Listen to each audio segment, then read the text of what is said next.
the big analysis this week that we want to get involved with is obviously the UFC. Now, we've managed to get a very special guest this week, very special guest to break down UFC 254 a guest that we know very well, me in particular, probably from the age of maybe 5 years of age, lived with us both here in Melbourne, been around the world, now resides in Tucson, Arizona, and which is very much a hotbed of MMA talent, which we will get into shortly.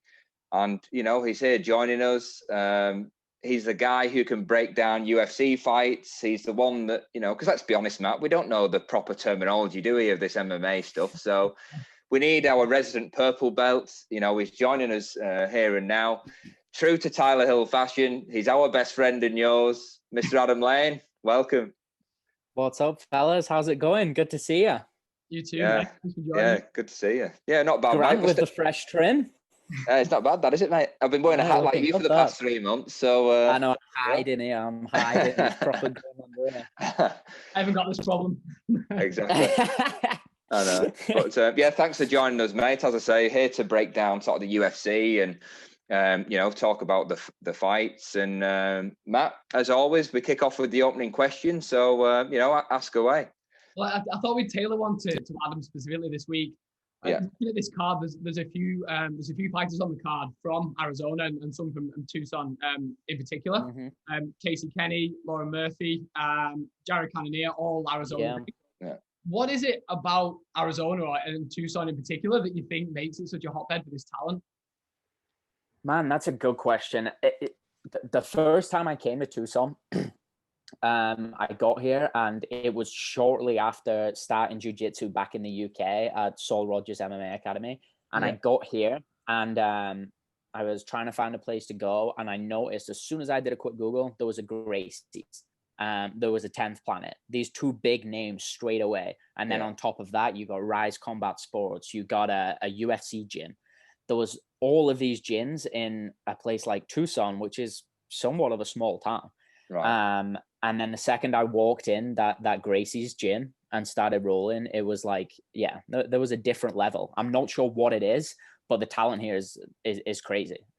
From the second I got here, it was noticeable. There's just a lot of tough fellas here. They I don't know, they can just grind it out. It's just part of like the culture. And I also think being relatively close to Central South America, a lot of those black belts from Brazil, from South America, kind of when they made their way to the US, Arizona was one of those states that they kind of got to first.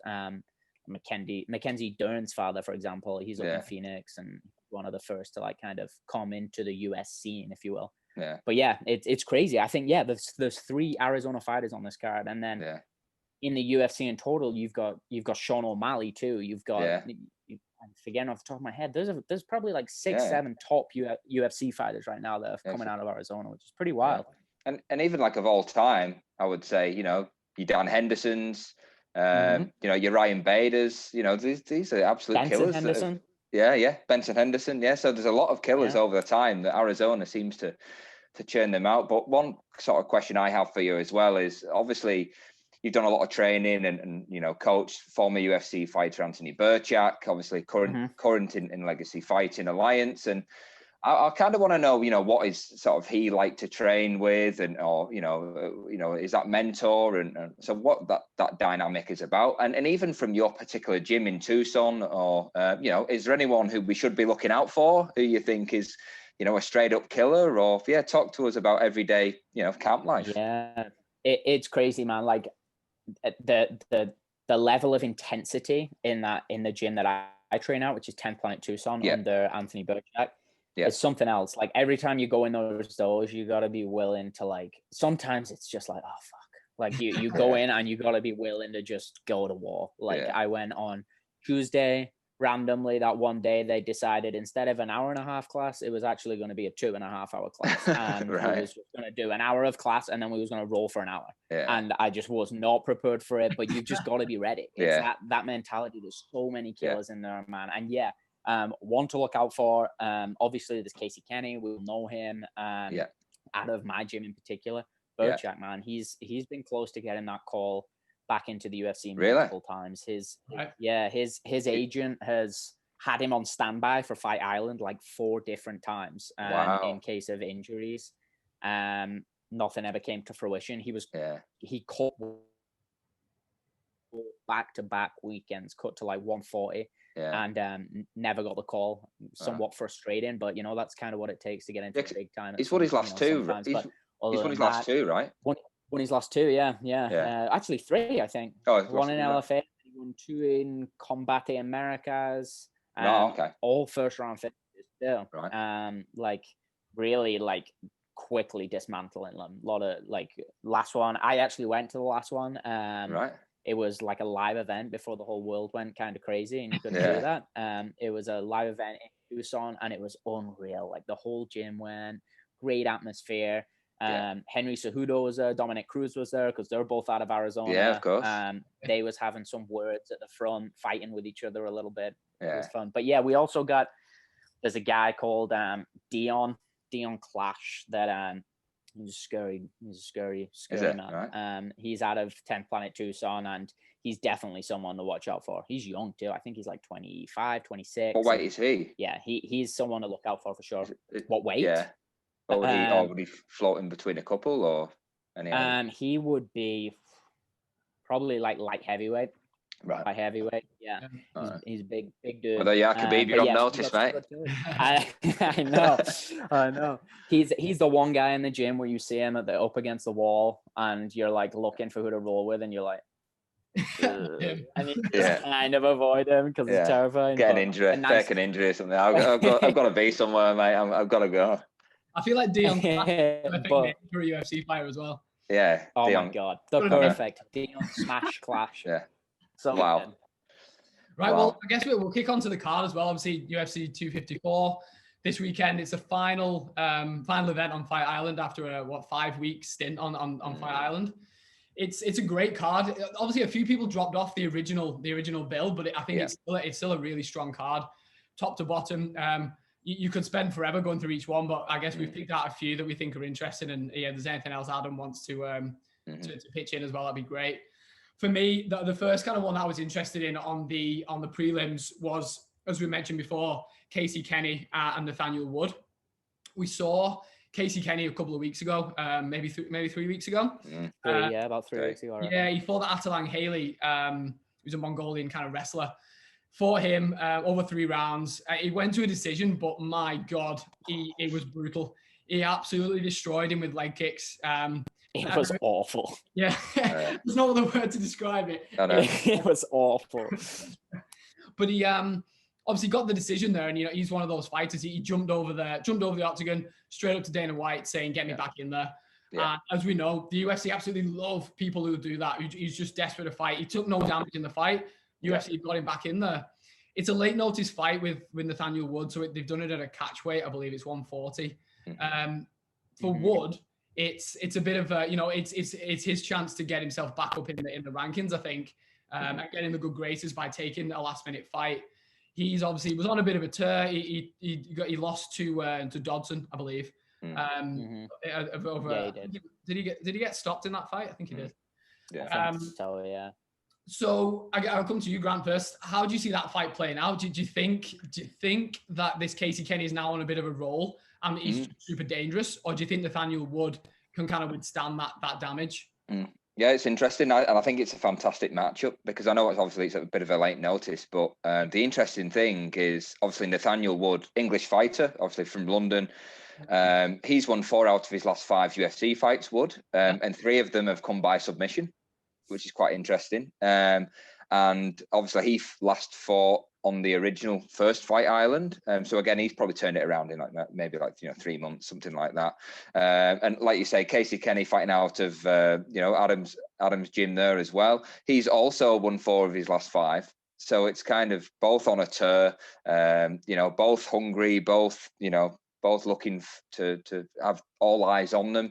And I think it'll be a really fantastic fight. And I will lean towards Kenny on this one via decision. If it's anything like we saw a couple of weeks ago with that pressure, like you say, the leg kicks, He seemed really up for it. So I'll lean towards Kenny. How do you see it? Adam, I'll come to you. Anything that you can tell us about? Don't give away his game plan, but anything we should look out for, or he won't appreciate that. Yeah, so. I have to agree with you. I've never had the pleasure of rolling or sparring with Casey. Right. Actually, I don't know if it would be a pleasure. It might be pretty miserable. But yeah. I've spoke to a lot of people that have, and they talk so highly of him. Right. He trains at Rise Combat Sports here in Tucson, but also like now he's started to hit the big time a little more. He's spending a lot of time up at MMA Lab as well with Cannonier and Sean O'Malley, Benson Henderson, those guys. So he's not down here as much, but everyone that knows of him down here and talks of him just seems to think he's gonna easily walk through this. So I got to go with the guys that know the most, I'm gonna go with them. I'm gonna think that he's just gonna utilize those leg kicks. That left hand is pretty strong too, and I just don't think, as much as I like Nathaniel Wood, I think he's a great fighter. From what I'm hearing and what I've seen, I just don't think he quite has enough to take it to Kenny, especially after that last performance. Yeah. No, fair enough. And then moving up the prelims, the headliner, I think is a really interesting fight. Tai Tuivasa, Stefan Struve. It feels like on first kind of like looking at it, you're like, that's just a mismatch. They're just two different shapes. For one thing. Talk about a mesomorph. Right. But it's I watched Tuivasa. I love Tuivasa, and you being in Australia, being in Melbourne, you've got to root for him, and I make sure I tune into all his fights. But I remember after the last fight, I think I watched it with you, Grant, against Sergey Spivak. I was really disappointed in him because I didn't feel like he was taking MMA seriously enough. I felt like he was just getting in there and he just wanted to scrap. He had literally no answer to Spivak's wrestling, to his grappling, to his takedowns. Basically, if he's in there with someone who didn't want to just stand in the middle and scrap and throw punches, he had no answer. He's an amazing fighter. He's a tough guy, but I think he'll freely admit himself that he's not a well-rounded MMA fighter. Now, so I was interested to see how he was going to stand up against Struve. He's a good kickboxer. He's got lots of wins by decision. He's a dangerous guy. Now, in the build-up to the fight, I'd seen that what I didn't know was that Tuivasa was actually been over at AKA training with Cormier, training with Cain Velasquez, and that screams to me of someone who's had to sit down with himself and decided to take this a bit more seriously.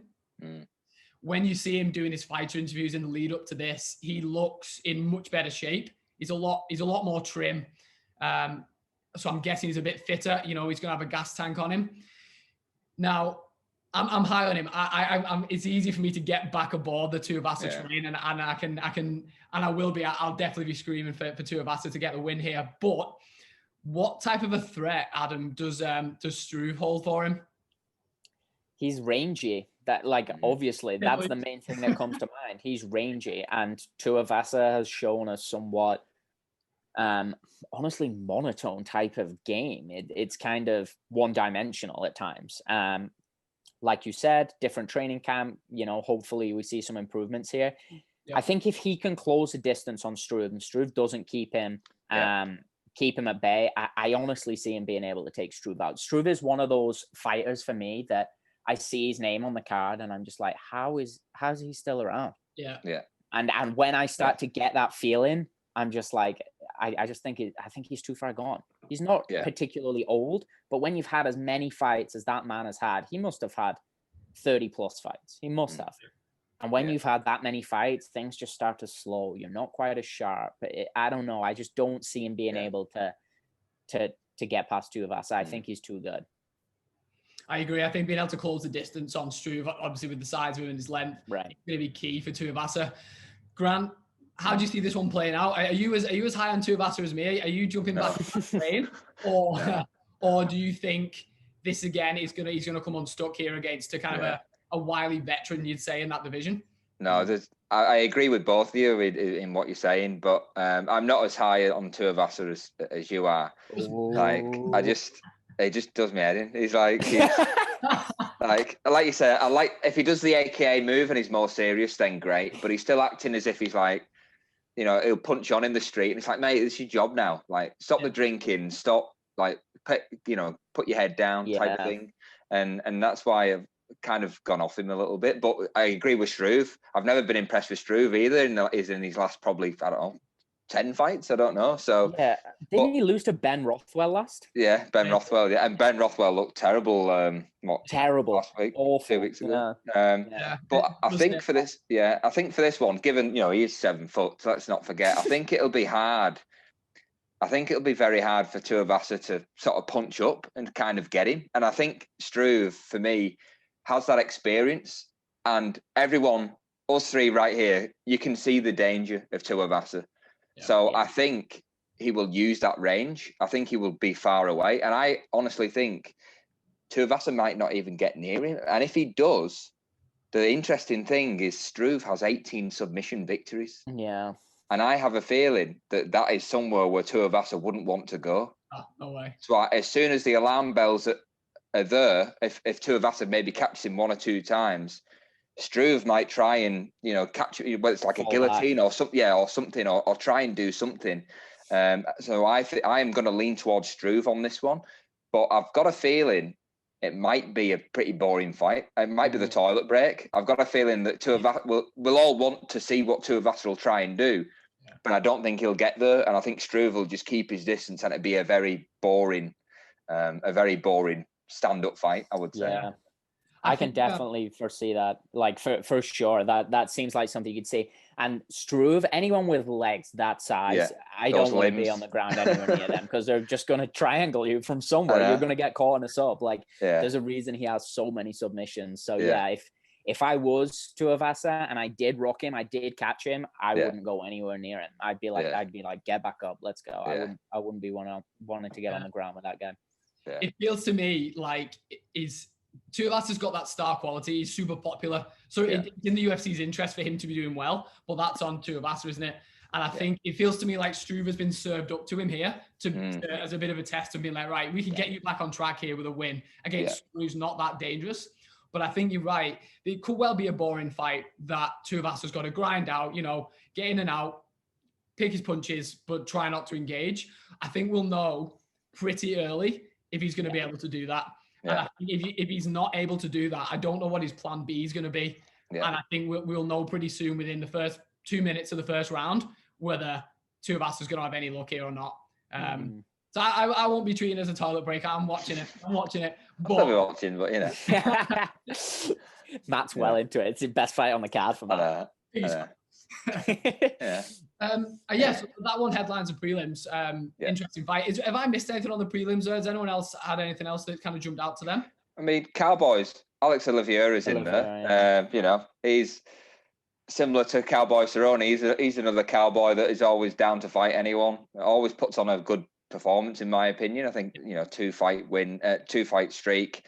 I think the majority is won by KO. The guy he's fighting, I think, loves a KO as well, and he's making his debut. It's kind of maybe a short notice thing. So, Sam Alvey's on the undercard too, I think. Smiling right? Sam as well, yeah. He's been around for a while too. He's another one. Yeah, he's another one where it's is it getting fed to someone, or is it right? We saw him get sparked, didn't we, in Melbourne? He got Jimmy Crew. Oh, not Jimmy. Yeah, Jimmy Crew. Yeah, it was. Yeah, it was Jimmy Crew. Yeah, it was. Battered him. He wasn't smiling anymore, I'll tell you that. Sad Sam. Browning silently. Yeah. Speaking off the main card, I don't want to dwell on this one too long because we've talked about it like 3 times, and every time we talk about it, it drops off. But obviously, Ankalaev and Lava, we've done this analysis to death because it never happens. I think all we know about it, the first fight, he played possum. They called it off. Since then, I think they both had COVID. They've tried to make it twice, and it's fallen off. The genuine kind of rhetoric on this one is that Ankalaev is the more dangerous fighter, is a bit of a threat in that division. I don't know, Adam, have you got anything to add about that? Anything you think about that fight? Because I know me and Grant have done it to death. Yeah. I agree with you. Ankalaev's definitely the most dangerous. Anyone from Dagestan is terrifying. And that's all. If I see that on your CV, you won for me. So he's a winner. Exactly. We won't dwell on that one too much then. And if you're putting on if you're putting on a multi or anything like that, if it's close, always lean towards Dagestani. Go Dagestani probably prevails. Maybe. Yeah. Moving on to that card. There's two names I wasn't really familiar with. This Jacob Malkoun and Philip Hawes. Malkoun, I believe, is Whittaker's teammate making his debut. So I've got literally nothing to add on him. Yeah. But, he's Whittaker's teammate. He's obviously done him a favor and got him his debut on the card here. So that'll be interesting. Anyone who's fighting out of a gym that there's champions in, he's going to be a dangerous guy. Philip Hawes, from what I can see, has come through recently in the Contender Series. So obviously someone that Dana likes and is going to be dangerous, and someone Dana's going to build a little bit. Yeah. Have you seen much about these guys? Anyone? No, apart from the Contender Series, but nothing really of note, to be honest. As I say, it's an interesting that they've picked this guy. If Whittaker's teammate is making his debut, who do they see as the biggest star here? Do they see the guy that goes right, roll over Whittaker's teammate, or do they think no, this guy's the real deal, so we'll feed him to this kid? So it'd be interesting to see. Especially interesting to me how this has made its way fairly high up in the main card. It's confusion when you have Gaejthe, Kenny, Nathaniel Wood, and you have Stefan Struve on the undercard. Great point. I'm kind of confused how this has ended up there, because I don't really know any of these guys. I don't really know anything about them, so it's really interesting. I don't know what Whittaker's done there, but he's pulled some strings, that fella. I don't know how he got his teammate up there, but he owes him a couple pints, that's for sure. You've got to give it to the UFC matchmakers. They don't tend to make these decisions lightly. I think they'll have seen something in this, I'm assuming, to put it so far up the card. So although we don't know much about it, I would say this is one probably to watch, because there's a reason they put them so high at this card. I would think. Right. Maybe we'll wait for Dana's "If You Know Now You Know" video on Instagram. Maybe he might mention it. I love those. Yeah, who knows? Next fight on the card: Volkov and Harris. I know, Grant, you were quite interested in this fight, weren't you? How do you see this one playing out?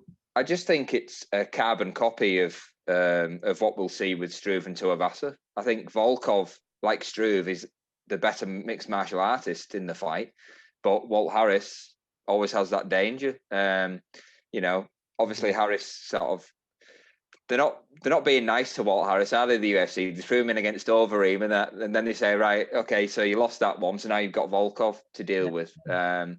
So my prediction for this one is I'm gonna go against the mixed martial artist, and I will say Walt Harris gets back in the win column. And the only reason I say that is because I don't think I've ever forgiven Volkov for costing me my bet in the Volkov-Derek Lewis when he was comfortably winning the fight, and he went for him in the last round, and then Derek Lewis sparked him with not too long remaining. So, and I think it's going to be a similar thing where Volkov, I could see being up on the scorecards, kind of getting in and out, using his technical ability from Walt, and Walt's trying to figure him out and maybe tire a little bit. He's probably 2 up on the scorecards. He gets into the third, towards the late to round 3, and Harris catches him with something, and it's a TKO, and Harris gets the win. So, Adam, how do you see it? Yeah, I agree. I think Harris is just too dangerous. Like he's not the best mixed martial artist, but he's got a whop in hand. And in a fight where you've got 2 fighters that aren't the most technically skilled, all that we can say about this fight is someone's going to land. I don't see this going the distance. I really don't see it going the distance. I don't think Walt Harris has had a fight that's gone the distance in probably like 5 years. In like a long time. He never really goes the distance. So I'm going to say that Walt Harris gets a 2nd or 3rd round stoppage in this one. Yeah. Anything to add? In this one, I think, he comes into this with the story. I'm sure everyone's familiar with kind of what's happened to him over the last year or so, and it was a bit of a shame that what happened with the Overeem fight, because he was doing pretty well, wasn't he, until he got caught in that bad position towards the end. Well, he's coming off big knockouts. He's knocked out Olenek, knocked out Spivak. Both dangerous guys in this division. So I think Walt Harris with this one, I think it's going to mean more to him.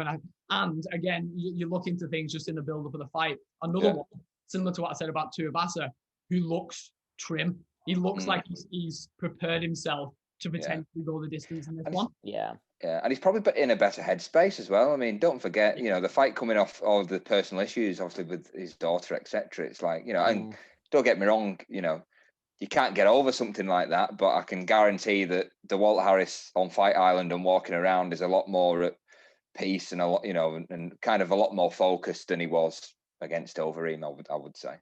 Yeah, I would say that too. Yeah, it's all part of the healing process for him, isn't it? But I think he's a dangerous guy, and if he can challenge that, he can channel that energy and that focus into something. Yeah, it might be a bad night for Volkov. Yeah, yeah. Adam, do you know anything with obviously we mentioned earlier Tucson fighters, Lauren Murphy's on the card. Is there much talk of her around Arizona, or anything you can add maybe with her fight or?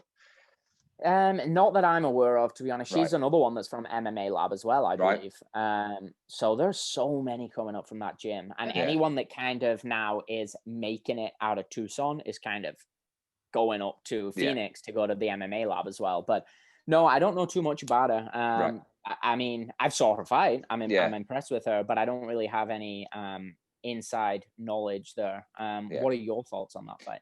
I think the lady she's fighting is making her debut, because I think the original fight we had they fell through. Yeah, it was Calvillo, which I do. I'm a big fan of Cynthia Calvillo. So again, like we've been saying, she's probably getting fed to the wolves. Murphy's won her last 3. Experience will prevail, and it'll probably be, I would say, a decision victory for Lauren Murphy, I would say. Matt, anything to add there? Nothing to add. You're probably right. I think experience will show in this one. Although she's been preparing for a different opponent, so if you're playing devil's advocate, it'll be interesting to see what this opponent who's coming in with making a debut. She'll probably be a little bit underprepared for her. Whereas if you're coming in making your debut, you've almost got nothing to lose there. She'll be able to let it go and just fight her own fight. So it'll be interesting, I think. But yeah, you're probably right. Experience prevails in this one, I think. Which leads us to the co-main, which I'm really excited about. Again, you think I'm a big fan of Tuivasa. I bloody love Robert Whittaker. So I think we all do. Yeah, he's class. Big fan of him. And it's a bit, there's a lot on the line in this fight. Firstly, for Jarrod Cannonier, obviously, he's all but been told he's got the next shot at Izzy if he can get through this fight. And I think Dana is high on chucking Robert Whittaker back in there if he's able to come past Cannonier. Don't know how much Adesanya is keen on that one, but I think Dana's keen on building a big Australian card again around it. The fight itself, it's a mismatch of styles, really, isn't it? It's a power puncher in Cannonier who's come down through the weights. Now he's a middleweight with heavyweight punching power.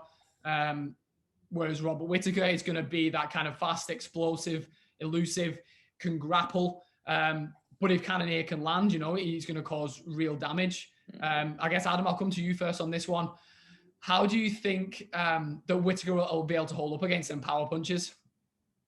I don't think he'll get hit. I don't think he'll get hit with them too much. I really, really think he'll be too elusive. He is, in my opinion, like I looked at the odds for this fight, and the bookies have it as like a pick 'em. They don't really have a favorite in this fight. Right. I think Whittaker is a far better martial artist. I really, really do. I think he's phenomenal. Watching him against Darren Till, and that was a good Darren Till that we saw there.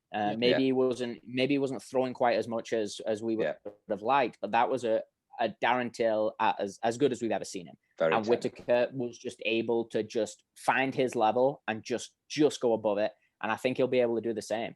I think his fight IQ is on a different level. He's just too good of a martial artist. And I think if he needs to, he can always revert to his grappling. If he finds that he's getting, he's getting clocked there, or he's getting tagged and he doesn't feel comfortable, we know he's a great grappler. He's just all rounded.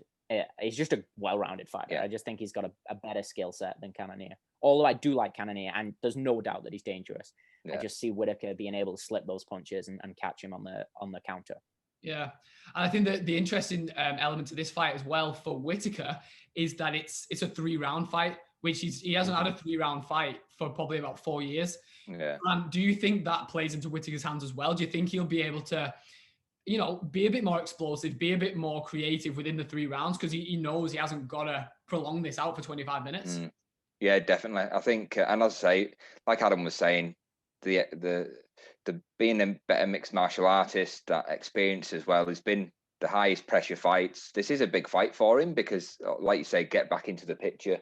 And I think he will manage to, if he was putting the output that he was with Darren Till and going that little bit further, what can he do, like you say, in just 3 rounds? I agree with Adam in terms of,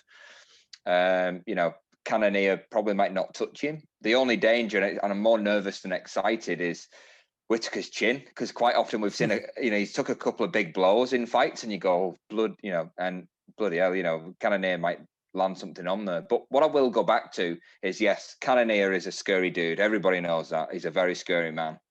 But you tell me another man on this planet that can be locked in a cage for 50 minutes with Yoel Romero and live to tell the tale. You know what I mean? You know what I mean? He's arguably been in there with the scariest. So if you can do 50 minutes with Yoel, I think you can get past Cannonier. So I'm praying. We're all praying he gets the win. Matt, are you nervous? I am. I'm a little bit nervous for him for that very reason that we know that if Cannonier lands, he's very dangerous. The thing that I agree. I think the elusiveness is going to play a big part, and the fact that he'll have that extra pace on him for the 3 rounds. I think he's a better martial artist, and like Adam said, I don't think he'll get hit very much. And if he does start to feel the pressure, he can go to his grappling. Yeah. I think my big question, I guess, to you guys to finish off on this one is, if Whittaker gets the win, does he get the next shot at Adesanya? Because I think the way that you can sell it here is that his mindset wasn't right going into that first Adesanya fight. If we can, if he's in a better place now, which we think he is, he was really impressive against Till. If he comes through Cannonier, I don't think there's any argument for me that he gets that next shot. Yeah, I'd agree. I think it's somewhat unfair to be like, if Cannonier wins, he gets the shot, but Whittaker, if you win, you're not getting the shot. I think that he's fully entitled to that shot. I really, really do. I mean, and it all comes down to the night, if he goes out there and stops him, KOs him, or just makes him look like he's on a completely different level, then he gets it more. If it's a split decision win and it's kind of a boring fight, then maybe it's time to reassess. But look at Ortega last week. The performance that Ortega did, you would say that got him the title shot, didn't it? You would say, oh, well, does it go max rematch, or is there something there? Straight away, you see that performance and go, yeah, you're in. You're in against Volkanovski. Yeah. And so I would say yes to your question, Matt. And the reason why is I think they will do this in New Zealand in a big stadium because of the COVID cases. Yeah. People in New Zealand have, it's a lot less risk. So you can have a crowd. It can be Izzy versus Adesanya in New Zealand. And I'm going to say the co-main will be Nate Diaz versus Dan Hooker in New Zealand. What a fight. Oh, what a card. That is a card. Yeah. Plus all Izzy's mates. All his crew. Yeah. But yeah, it's true. I don't think Izzy will be as stoked about it, but I think they'll be able to build a big show around it. Money talks there. I think it makes a lot of sense for Robert Whittaker as well to get that shot if he can come through. The more impressive the performance, the more likely it is that he gets that shot, I think. 100%. Yeah. And then that leads us, I guess, on to the main event, which is, the fight that it's the biggest fight of the year. It's the one that we've been building up to for a long time. And I'm absolutely stoked by it. I cannot wait. Khabib 28-0, absolute dominant, arguably the most dominant champion that the UFC's got now. He's taken on Justin Gaethje, who a lot of people now will see as the person who's got the biggest threat to Khabib's legacy, I suppose. I think the first question is, with this fight, we know what they're both going to do. There's no hidden game plans. Neither of them has been coy about what they're going to do. We've seen it 28 times. Khabib comes in, he's going to take you down. He's going to want to punish you on the floor. Ideally, he'll put you against the fence, wrap your legs up. Justin Gaethje wants to keep this on the feet. He wants to stand and trade. And we know that in his last couple of fights, he's taken a more mature approach, I suppose. He's not been putting himself in harm's way. The big question is, and I guess I'll come to Adam first on this one. First question, how effectively can Gaethje stop those takedowns? Well, I mean, we know Gaethje is an unbelievable wrestler. Yeah. We know he is. But we know that Khabib's teammates are some of the best wrestlers in the world. You've got DC, who he wrestles day in, day out. Yeah. And DC says that he manhandles him. He's able to take him down at will. He's able to hold him down. He's able to like beat DC up. Yeah. And DC is an Olympic medalist, you know, like that. He's a different level. I've never seen someone grapple that effectively. The way he is able to pinch those opponents' knees together every time he gets that takedown and just smother them. And every time they post up, he grabs this arm and takes it away and does that arm ride. It's so effective. It's so effective and it's so scary. He is literally a bear. And I was writing Gaethje off against Tony Ferguson, and I was completely wrong there, as you will remember. So I can't write him off again. I can't completely write him off, but he's gonna have to be absolutely perfect to stand a chance against Khabib. Yeah. He is a 3.5 to 1 underdog. He's the biggest underdog on the card in a main event. I don't know if I've ever seen that before. Yeah, that's crazy. Yeah. I don't know if I've ever seen the main event have the biggest underdog, or a championship fight have the biggest underdog. Like, clearly not many people are giving him a chance. And I don't know if I am either. Khabib's so effective. And if there's one area in which his grapplers fall down, these people that are just amazing grapplers, very occasionally, or actually very often, they get it into their head that they're going to be strikers today randomly. And they go in there and they try and strike and they forget about their grappling. Khabib doesn't do that ever. He goes in there and he'll throw a few punches. And as soon as there's an opportunity, he hits that takedown. He's one where I just don't see him diverting from that game plan. I see him going in there and executing it every single time and just and getting that dominant win. And I do think he'll get the finish too. Right. And it's interesting, isn't it? Because you're exactly right. And we've said this before about people like Mackenzie Dern, haven't we? Where we see them trying to do something else. And it's like, we know what you're really good at. Please just stick to the answer that doesn't work. And I think Khabib is one of the rare examples that has done that. Now, I think, Grant, my question for you is, if play devil's advocate, that Justin Gaethje is able to stifle these takedowns. He's not so much stopping the takedown, but he's able to get straight back up. Khabib isn't able to control him. You know, he's able to roll out of these positions and keep going. Has Khabib got a plan B, or does he just keep hitting that takedown every time and hope to grind it out and eventually, you know, Gaethje's going to tire? What's the alternative for Khabib? Yeah, well, you're absolutely right. It's not the story isn't, you know, can he be taken down? The real thing is he needs to get back up regardless, because us watching Khabib all through his, you know, we're probably going to say Gaethje will probably, you know, be taken down. But if he gets back up, that is what many people don't do.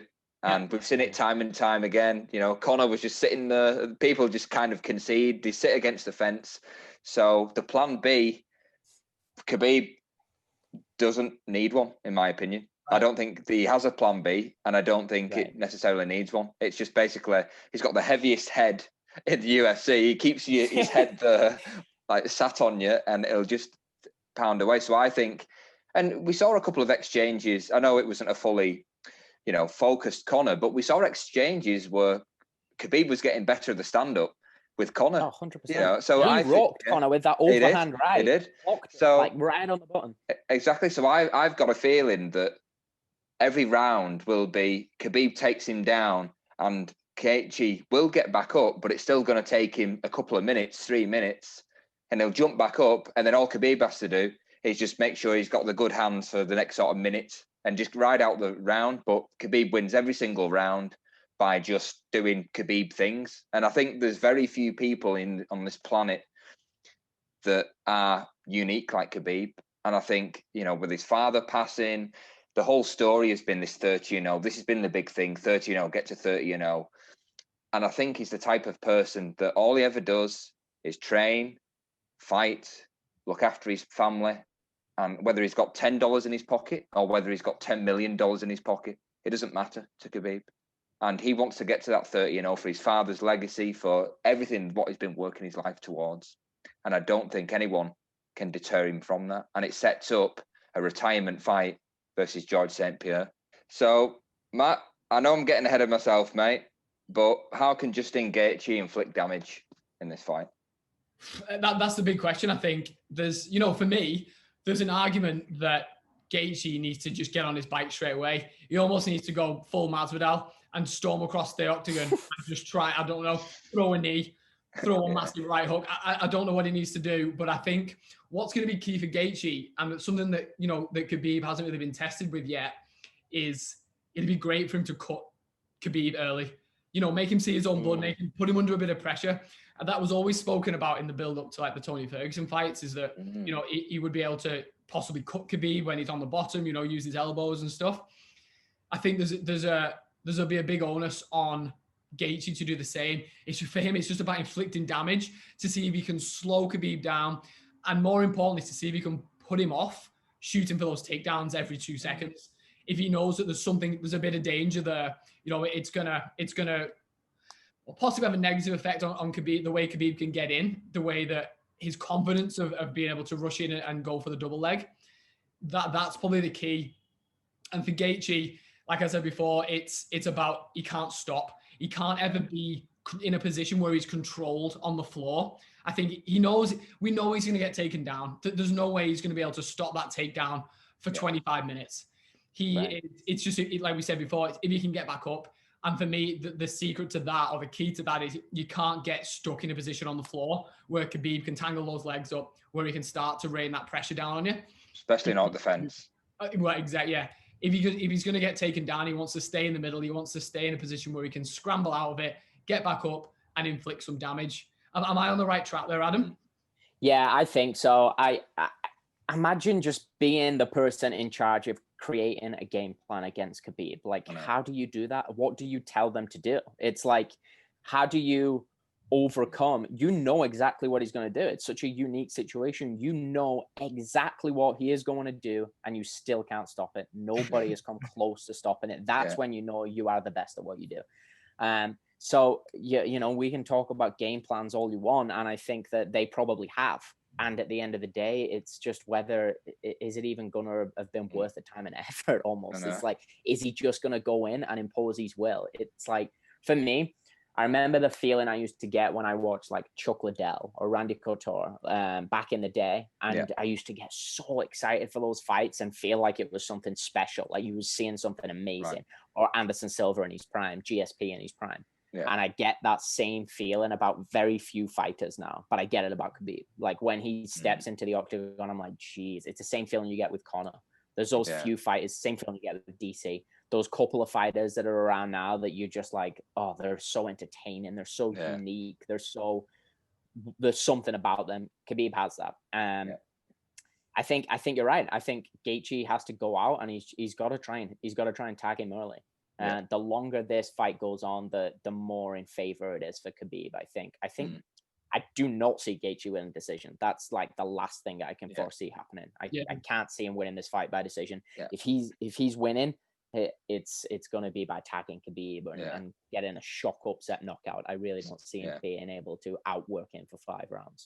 I love Gaethje's confidence as well throughout the embeddeds, and you see like the interviews and like he's in that mindset that he's in. And the most interesting thing is he obviously is backing his ability, because he's in his negotiation to get the fight. He said, "My one request is my mum and dad to be ringside." I find that's unbelievable, because he obviously thinks they need to be there for the crowning moment when I take the glory. Yeah, and he's giving away his like interim belt. He's like, I don't want this. Like, what's this mean to me? It's pointless. So no, I love it. I really like him. Like, I know there's part of me, like, I love Khabib, like just for the grappling aspect. I do want him to win, but there's a part of me that would. Yeah. You know, I'd be happy to see Gaethje go out there and pull off a shot upset. Like that would just be mind blowing. Exactly. I don't foresee it happening, but it couldn't happen to a better guy. I like him. You know, he's a good fella. So. Following that, I've got a question for both of you, and Adam, you can answer this one first, is if Justin does it and he wins and beats Khabib, do the UFC make Conor McGregor jump the queue and have Conor McGregor versus Gaethje early next year, and Poirier just becomes insignificant now, and that fight doesn't happen? Yeah, potentially. I mean, because that's scheduled for like January 23rd or something like that, right? Yeah. Yeah. So yeah, that could be an option. And then there's Chandler just kind of waiting in the wings, just sitting around. Like, he's just there on the island cutting weight, like being miserable for probably no reason at all. Like, where does he stand in all of this? Like, it's so interesting to have someone like this just kind of pop up out of nowhere. It's very rare that we get that now. But yeah, I'd be so up for that. I'd be so up to see the winner of that come through. And, you know, if it is Conor, I would foresee the same outcome again. But I watched that fight again the other day, and I'm not going to say Conor come close to winning. He didn't, but there was a couple of knees on those takedowns that Khabib missed by inches. Like he like slipped them just, and they hit the shoulder, and like they were close. Like, and Khabib's takedowns in that fight were not technically sound. They really, really weren't. They were diving singles from super far away. Normally you'll get within a distance, you'll level change, and you'll shoot in. Khabib just dives at you from like the middle, from nowhere, and somehow manages to get it. But I don't know, there's something there. If someone can figure out how to land those knees coming in and time them, that, you know, there are holes. They're just very, very small holes. I'm sure Gaethje's seen that as well. Gaethje will have watched the tape. Trevor Whitman will have watched the tape, and he'll have said, there's a knee there. If you can throw it, if you can throw that knee, if you can time it perfectly, it's there. Because we know if there's one thing you can guarantee in this fight, it's that Khabib's shooting in. His head's going to be there. You've just got to be able to time that knee, haven't you? Well, yeah. To answer your question, Grant, in terms of jumping the queue, I think it pays dividends, doesn't it, for the UFC to have Conor as the champion. If Khabib does lose, if Gaethje takes the win here, I wouldn't be surprised if they do throw Conor straight in there, because I also think, as high as we are on Gaethje and everything that he's done, I think Conor beats Gaethje, and I think he beats him not easily, but I think he would piece Gaethje up. I think personally, I don't. I do as well. It's funny, and you get the triangles, and it's all about the styles, isn't it? You think you could, Khabib can fight Conor 10 times and he probably wins 9 of them. Whereas it's interesting. Gaethje's got a good chance of beating Gaethje's got a good chance of beating Khabib, but then I think Conor beats Gaethje. It's really it's so interesting. The UFC like to have dominant champions, but they also like to see that belt move as well. A bit like it is at light heavyweight now, where the belt's on the move suddenly because John Jones is gone. It might not be a bad thing for them, for Gaethje to get this belt, and then you start to see a bit more of a conveyor belt of it changing hands a few times. So where does Chandler fit in? Is it just then Chandler Poirier, or? But you know, Adam, I'll come to you. Where does Chandler fit in this division? I mean, even if you look at the rankings, whereabouts is he? You know, the match. Does Dan Hooker have a fight lined up right now? He doesn't, right? So he has.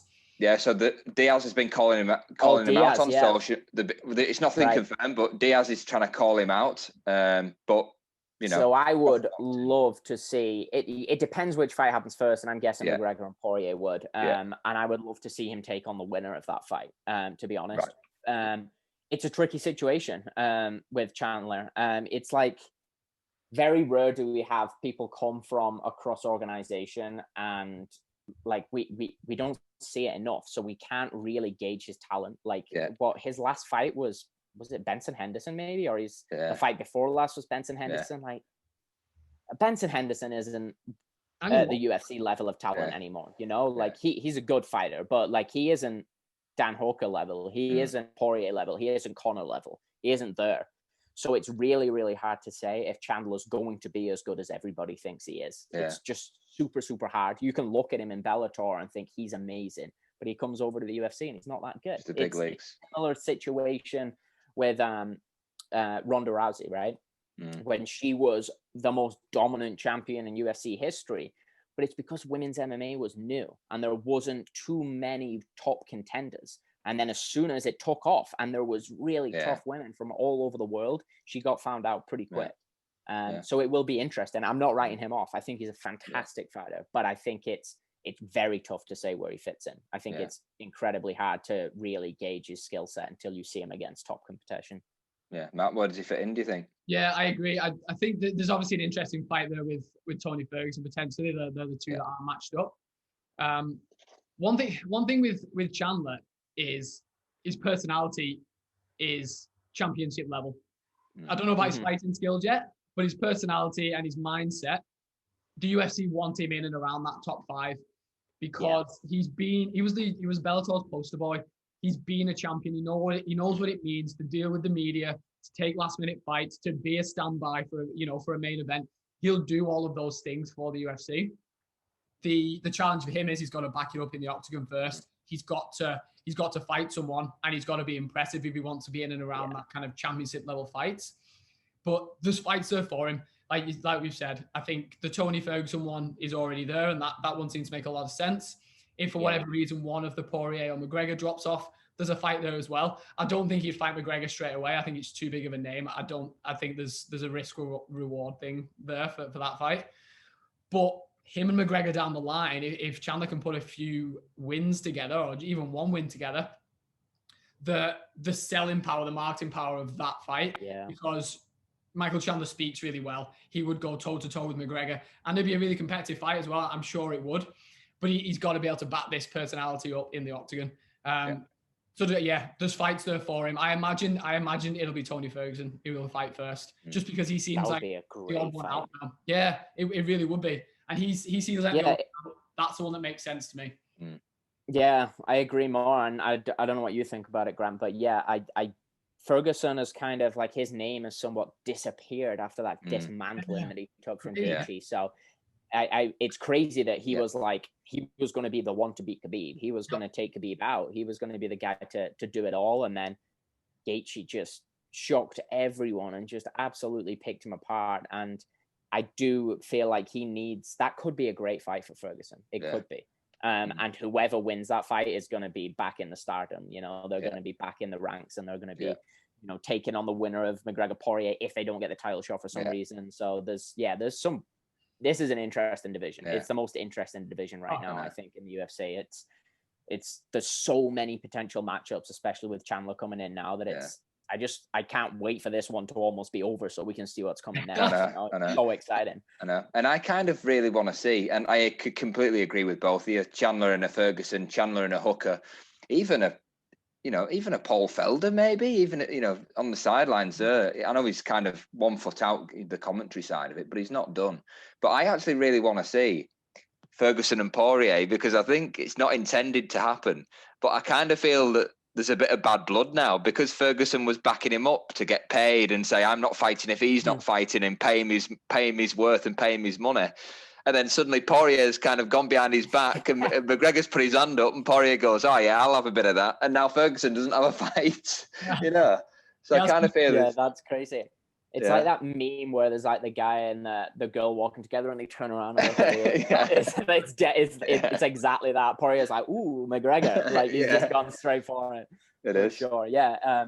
So many interesting fights. I can't wait for this one in particular. I just see Khabib's, like, there's a couple of things that Khabib does that they're almost unstoppable. Like if he can get the takedown, which he can, he'll be able to get it. Yeah.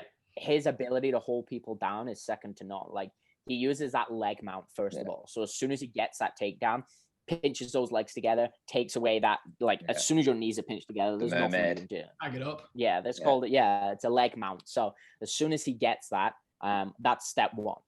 And then from there, to stand up, every single stand up starts with a base. You put your hand out, you put your knee there. Yeah. He is the most efficient grappler at taking away that base. He sees it from everywhere. If it's the hand, he's straight on the wrist, right? He pulls it in. He does that gift wrap where he comes around the head and like wraps it with the other hand. And then even when they start posting up to their knees, he grapevines inside and takes that base away too. He's like an octopus. He just somehow manages to take away every single way that you could get up. It's gone with Khabib. So if he doesn't get caught on one of those takedowns, if he can avoid those knees, he can avoid those uppercuts. I think it's Khabib's fight. Yeah, you're absolutely right. So good to have the insight there of those grappling positions. I think, like we said before, the key for Gaethje, isn't it? It's don't get stuck on the floor. And I think Gaethje's even said it himself. He's openly saying, I can't get caught there because I can't get up, because nobody's got up, nobody can get up. Khabib's too good at it. So I guess to round out the chat about the card, I think is fair for us all to make a little prediction on this one, because it is such an interesting fight. Grant, I'll come to you first. How do you see this fight playing out? Just give me a quick prediction. Yeah. Khabib via decision, doing Khabib things. Smish. Smashing brother. What do you think? I'm going Khabib round 3, ground and pound, smish. Right. And I'm gonna. It sounds like the boring call now, but I'm going to agree with Grant. I think this goes the distance. It goes 5 rounds. I think that Justin Gaethje is tough enough to stay in the fight. He's got no quit in him, but I think he'll lose a decision. I think he'll be controlled for a long period of the fight, and he'll lose the decision there. Go down on his sword. I think so. I can't wait for this, man. Yeah, it's going to be amazing. I hope we're all horribly wrong. I hope we're all wrong and Khabib gets knocked out. It'd just be amazing. But I wouldn't be putting my money on it if I'm honest. Imagine Khabib knocks him out. That's not out of the question either. Everyone's so scared of the takedown with Khabib that they leave their hands down. He does that knee tap, like he taps the knee, looking like you're going for a takedown. Everyone drops their hand, and he's there with that overhand right. The uppercut. And you know what? We're going backwards a bit, but you know what Gaethje's got to watch as well? He was susceptible to that uppercut from Tony Ferguson. And Khabib can do the same thing. Yeah. He fakes the takedown, fakes that, and then throws an uppercut straight up the middle. Gaethje's susceptible to that as well. It's mad. Anything can happen. Exactly. It's so good. It's so good. So in summary, it's going to be Gaethje by submission. I can't wait for it, guys. And Khabib even looking like Darth Vader right now with that mask that he's wearing too. I know. The only thing that can make him more scary, Darth Vader impersonations. Yeah, you're right. Unbelievable. Before we finish up today, it was news this morning that I just wanted to touch on, and while Adam was here, I wanted to get your opinion as well. Leon Edwards, I don't know if you've seen today already, Adam, that they've removed him from the welterweight rankings. I saw that. Why is Leon Edwards just getting shafted at every turn? What has he got? I don't know. I don't know what's wrong with this fella. Like, he's just, I don't know. He's got some bad luck going on. I read it's because they couldn't come to terms with a contract, right? Like I think that he was asking for too much money for what they were willing to pay for him or whatever. But that's a wild one because he's a good fighter, man. I don't really know what's going on there. That's a crazy move. I don't know. Yeah. I feel like the UFC sometimes gets a little big for its boots with things like that, but we'll see where that goes. I think they're struggling to get him a fight. I don't think anybody wants to fight him because he's a massive risk to anyone because he isn't a big name. He doesn't draw big numbers, but he's very, very dangerous. And I don't think anybody wants to fight him. And unfortunately, I think he's going to get shafted and he's going to get given hands at. He's going to get given. That's what they make him do. And it's awful. Grant, I was like, what do you think? Who should he be fighting? It's ridiculous. It's absolutely ridiculous. Like, I texted you straight away this morning, and why on earth would he pick Khamzat Chimaev? The guy is close to a title shot, and close. He's like 1 or 2 fights, if not a title shot. And Chimaev's like, he's not even ranked probably. So it's like, why would I take the fight? It's like, it's literally the equivalent of an up-and-coming heavyweight like Tom Aspinall and Francis Ngannou agreeing to fight him. And it's like, no, but Ngannou, you've probably got the next shot. And he's like, yeah, but I'll go for this. Yeah, it's like, no. It's unbelievable to think that you would, isn't it? It's a bit rich. It's a bit rich, Dana, saying inactivity when Conor McGregor's retired twice and got into boxing and stayed in the rankings. And Brian Ortega, yes, last week aside, hadn't fought for 2 years and was still second in the rankings. So, mate, inactivity. What are you talking about? Yeah, Leon Edwards hasn't. I mean, he hasn't fought in a while, but he also hasn't lost since. When was his last loss? It was like Usman. About 8 in a row. It's about 8 in a row. Yeah, I think Usman would have been his last loss. Yeah, I really think Usman would have been his last loss, and that's insane. That was a close decision. It wasn't. It wasn't a. He didn't get beat by much, really. I don't think so, no. But I guess he's. I don't know. Some weird things going on there, but I wouldn't want to fight Khamzat if I was him.